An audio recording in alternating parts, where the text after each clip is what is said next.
అన్న ఏంటి ఇక్కడ ప్రతిపాడు నియోజకవర్గంలో ముఖ్యంగా ఇక్కడ బాగా ఇళ్ల స్థలాలు ఏ ప్రాబ్లమ్స్ ఉన్నాయి. జగన్మోహన్ రెడ్డి గారు ఇక్కడ ఇళ్ల స్థలాలు చాలా మందికి ఇవ్వలేదు అనేసి చెబుతా ఉన్నారు. మరి ఎంతవరకు నిజం అన్న ఇది ప్రతిపాడు నియోజకవర్గంలో? ఇళ్ల స్థలాలు అనేది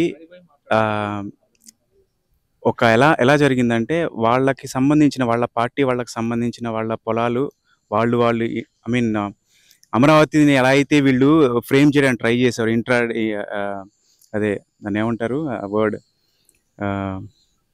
కంపెనీలో జరుగుతూ ఉంటుంది ఇంట్రా ట్రేడింగ్.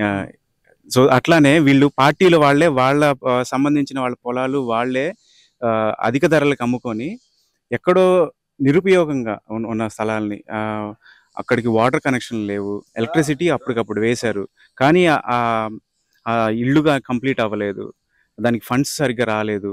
సో ఇలాంటి సమస్యలు చాలా ఉన్నాయి. అవి పూర్తి చేయలేకపోయారు. కానీ ఇవి ఒక ఎత్తు అయితే టిడ్కో ఇళ్ళు ఉన్నాయి. టిడ్కో ఇళ్ళు ఎందుకు కంప్లీట్ చేయలేదు ఇప్పుడు దాకా? ఆ ఫండ్స్ దీనికి మళ్ళించి దీన్ని ఫినిష్ చేయొచ్చు కదా.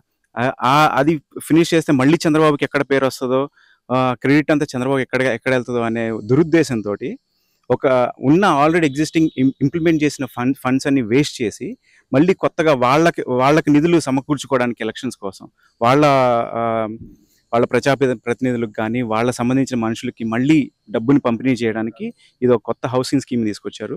మన దగ్గర ప్రతిపాడులోనే కాదు, ఎక్కడైనా చూడండి, నెల్లూరులో కానీ ప్రకాశం, ఒంగోలు, ఎక్కడైనా వాళ్ళు ఇచ్చిన స్థలాలు ఎక్కడైనా పనికొచ్చేవి ఉన్నాయి ఇంటి నిర్మాణానికి అని ఎవరైనా ఒకళ్ళు చెప్తున్నారా?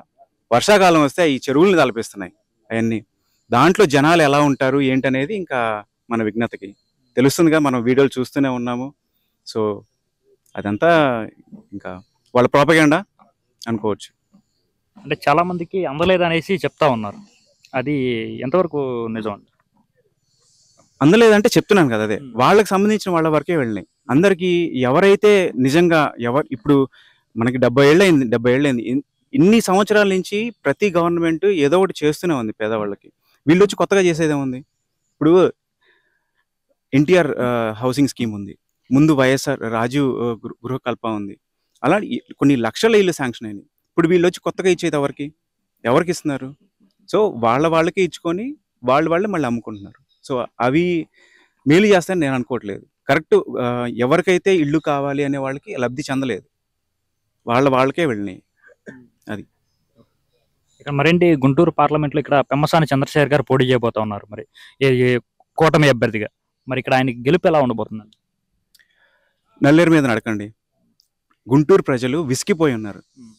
ఒక చంద్రబాబు గారు ఒక క్యాపిటల్ తీసుకొచ్చి మనకి గుంటూరుకి ఎనలేని సహాయం చేశారు. ఎందుకంటే ఉద్యోగ కల్పన కానీ, వ్యాపార అభివృద్ధి కానీ, రియల్ ఎస్టేట్ కానీ, ఐటీ పరిశ్రమలు కానీ, మీరు చెప్పండి, ఏదైనా చెప్పండి. నదుల అనుసంధానం వల్ల లబ్ధి పొందేది గుంటూరు కృష్ణా జిల్లాలో.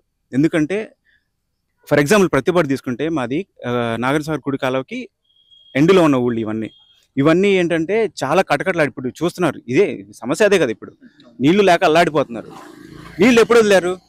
వైసీపీ గవర్నమెంట్ వాళ్ళు నీళ్ళు ఎప్పుడు వదిలేరు? కరెక్ట్గా ఆరుదళ్ళు ఎప్పుడైతే కావాలో అప్పుడు చెరువులకు తాగునీటికి ఎవరిని వదులుతారండి? ఆ టైంలో ఎవరిని వస్తాయి? అసలు చుక్క వస్తాయి కిందకి? మినిమం అనాలిసిస్ లేకుండా, మినిమం ఆలోచన లేకుండా వాళ్ళు చేసిన తప్పులకి ఇప్పుడు ప్రజలు కష్టాలు పడుతున్నారు. సో ఈసారి పెమ్మసాని చంద్రశేఖర్ గారు అత్యధిక మెజారిటీతో గెలుస్తారనడానికి ఎటువంటి సందేహం లేదు. అటువైపు నుంచి వాళ్ళు ఇంకా ఏదో వాళ్ళ ప్రయత్నాలు, రాక్షస ప్రయత్నాలు ఏదో చేస్తారు, కానీ ఇంకా అంతే. నల్లేరు మీద నడక.